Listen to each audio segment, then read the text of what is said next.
रागिनी बहू, मैं कुछ दिनों से तुम्हें ये बैग पैक करते हुए देख रही हूँ और जैसे ही मैं आती हूँ तुम सारा सामान जल्दी जल्दी इस बैग में भर देती हो। ऐसा क्यों बहू? और तुम कहाँ जाने की तैयारी कर रही हो? साधना जी रागिनी के कमरे में दाखिल होते हुए कहती हैं। साधना जी को अपने सामने पाकर रागिनी हड़बड़ा जाती है और हड़बड़ाते हुए कहती है, ऐसा कुछ नहीं है माँ जी, बस ऐसे ही अलमारी में फालतू पड़े कपड़ों को इस बैग में रखकर बेड के अंदर रखने का सोच रही हूँ। अच्छा, मैं तो कुछ और ही समझ रही थी। मुझे लगा शायद तुम मुझे बताना नहीं चाह रही थी, इसलिए चुपचाप ये बैग पैक कर रही हो। माँ जी, आप भी ना कुछ भी सोच लेती है। अरे, आज तक इस घर में आपकी जानकारी के बिना कोई काम हुआ है जो अब होगा?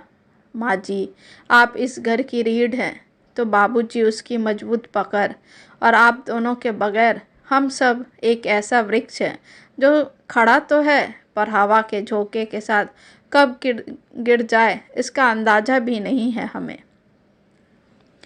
मैं भी तो तुम सब के बिना कुछ भी नहीं हूँ रागिनी बहू। मेरे चेहरे की मुस्कुराहट में बसते हो तुम सब। सिर पर हाथ फेरते हुए साधना जी रागिनी को कहती है, अच्छा चल, अभी बहुत हो गई तेरी प्यार भरी बातें बहू, अब थोड़ा काम की बातें कर ले। वो रात के खाने में रागिनी तू और रश्मि मिलकर रोटी और खीर बना देना और मैं पनीर कोफ्ता बना दूंगी। वो मोहित और आभास को बहुत पसंद है मेरे हाथों की बनी हुई पनीर कोफ्ता। ठीक है ना रागिनी बहू? ऐसा कहकर साधना जी बिस्तर से उठने ही वाली थी कि रागिनी साधना जी का हाथ पकड़कर फिर से बैठा देती है और कहती है, अरे माँ जी, अब तो आप आराम कर लीजिए, हम सब हैं ना रसोई का काम संभालने के लिए। माँ जी, इतने साल गुजर गए मेरी शादी को और रश्मि की शादी को, फिर भी आप दिन भर कुछ न कुछ करती ही रहती है। अरे, जिस घर में दो दो बहुएं रहेंगी वहाँ सासू माँ ऐसे काम करेगी? अच्छा नहीं लगता है माँ जी, कभी तो अपने पैर को आराम दिया कीजिए। सारी उम्र तो आप घर बाहर करती ही आ रही है, अब तो कुछ पल बाबूजी के साथ बिता लीजिए माँ जी। अरे बहू, हम औरतें अपनी घर गृहस्थी से कहाँ कभी रिटायरमेंट ले पाते हैं। मन ही नहीं मानता मेरा कि बैठकर जीवन गुजारा करूं। इस शरीर को काम करने की आदत जो पड़ी हुई है, अब तो ये आदत मेरी मौत के साथ ही जाएगी। पर माँ जी कह रही थी कि तभी वहाँ रागिनी के ससुर पृथ्वी जी आ जाते हैं और रागिनी के बातों को बीच में काटते हुए कहते हैं, अरे रागिनी बहू, साधना को समझाने का कोई फ़ायदा नहीं, वो नहीं सुनेगी तुम्हारी बात।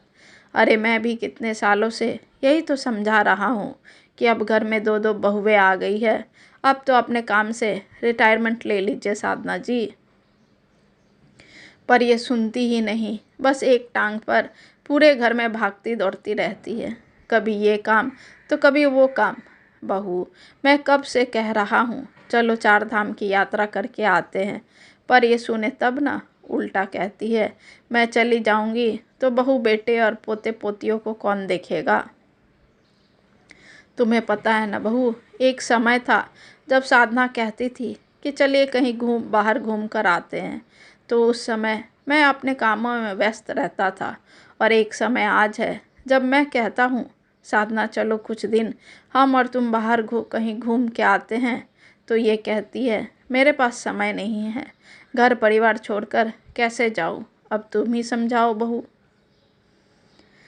सबकी बातचीत चल ही रही थी कि तभी चारों बच्चों के झगड़ने की आवाज़ें आती है और सभी अपनी दादी को आवाज़ लगाने लगते हैं, दादी दादी जल्दी आओ, देखो ना हर्ष भैया और नेहा दीदी मुझे मार रहे हैं। तो दूसरी तरफ से आवाज़ आता है, नहीं दादी, मैं नहीं, कीर्ति हमें मार रही है।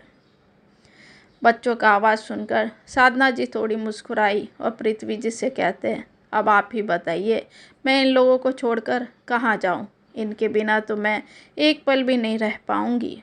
यही तो है मेरी ताकत का राज, जिसके लिए मैं दिन भर भागती दौड़ती रहती हूँ। और आप कहते हैं कि मैं और आप कहीं घूम कर आए। ऐसा कहकर साधना जी कमरे से बाहर निकल जाती है। फिर रागिनी पृथ्वी जी को कहती है, बाबूजी आप चिंता ना करें, माँ जी आपके साथ जाएंगी भी और खुशी खुशी घूम कर भी आएंगी। देखिए मैंने आप दोनों की सारी पैकिंग कर दी है। कल शाम को आप दोनों की शिमला की फ़्लाइट है। उसके 3 दिन बाद हम सब भी आ जाएंगे और आप दोनों का 50वां शादी का सालगिरह वहीं मनाएंगे। ठीक है बहू कहकर पृथ्वी जी अपने कमरे में चले जाते हैं और रागिनी और साधना जी अपने अपने कामों में व्यस्त हो जाती है। सुबह तड़के ही उठकर रागिनी और रश्मि साधना जी और पृथ्वी जी के जाने की पूरी तैयारी कर लेती है। दोपहर का खाना फटाफट निपटा कर रश्मि साधना जी को कहती है, माँ जी वो मामा जी का फ़ोन आया था। वो बोल रहे थे कि दीदी को कहना आज के आज मुझसे मिलने आए। वो मामा जी की तबीयत कुछ ख़राब चल रही है, शायद इसलिए आपको आज के आज ही बुलाया है।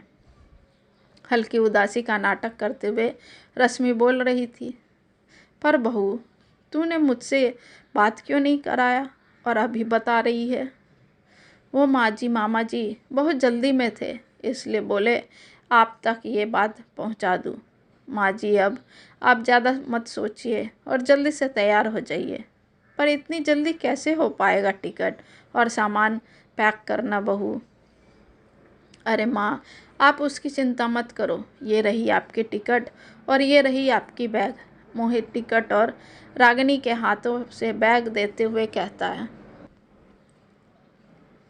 भाई और भाभी की चिंता में डूबी साधना जी को कुछ समझ नहीं आ रहा था कि आखिर ये क्या हो रहा है, इसलिए बिना माथे पर जोर दिए वो फटाफट तैयार हो जाती है और पृथ्वी जी के साथ एयरपोर्ट के लिए निकल जाती है।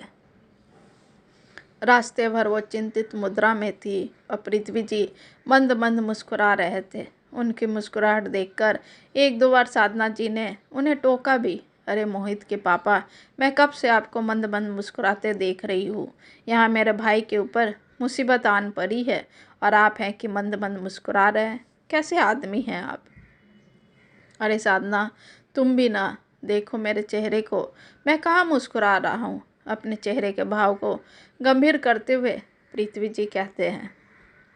खैर कुछ घंटों के बाद साधना जी की प्लेन शिमला में लैंड होती है। उन्हें अब कुछ कुछ शक होने लगा था कि जाना था दिल्ली और आ गए शिमला, कुछ तो गड़बड़ है।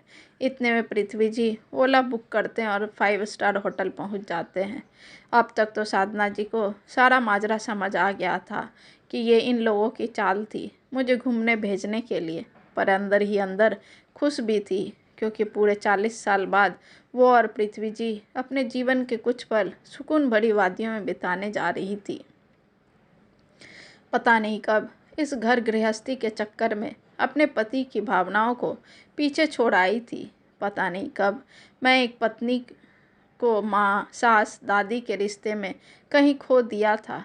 सच में एक औरत माँ बनने के बाद अपने सबसे अहम रिश्ते पत्नी को कहीं पीछे छोड़ आती है।